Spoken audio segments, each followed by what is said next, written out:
MP আনারের লাশের টুকরোর সন্ধানে জোর তল্লাশি, খালে ফেলা হলো জাল আর নৌকা।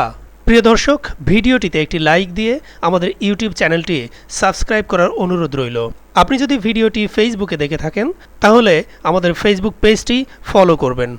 কলকাতায় খুন হওয়া ঝিনাইদহ ৪ আসনের এমপি আনোয়ারুল আজিম আনারের লাশের টুকরোর সন্ধান পেতে আরও জোরদার করা হয়েছে তল্লাশি অভিযান।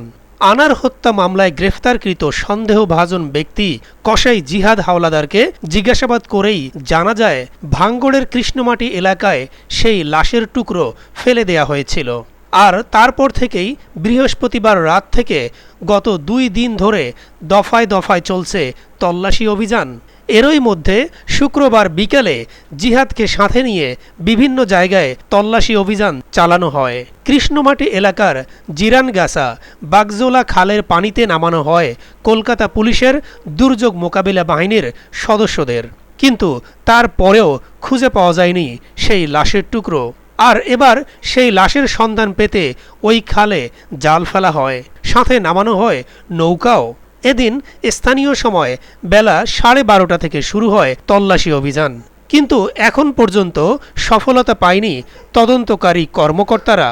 পশ্চিমবঙ্গ পুলিশের গোয়েন্দা দপ্তর সিআইডি সূত্রে জানা যায়, গ্রেফতারকৃত কসাই জিহাদকে সঙ্গে নিয়ে নিউটাউনের সেই অভিজাত সঞ্জীভা গার্ডেনের BU 56 ডুপ্লেক্স ফ্ল্যাটে গিয়ে খুনের ঘটনার পুনর্নির্মাণ করতে পারে।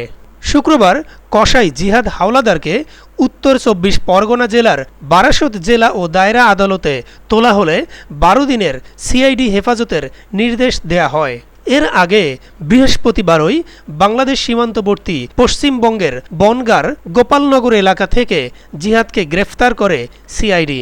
অভিযুক্তের বিরুদ্ধে ভারতীয় দণ্ডবিধির 364 নম্বর হত্যার উদ্দেশ্যে অপহরণ, 302 অপরাধমূলক নরহত্যা, 201 তথ্য প্রমাণ লোপাট এবং 120B অপরাধমূলক ষড়যন্ত্র, এই 4 জামিন অযোগ্য ধারায় মামলা দেয়া হয়।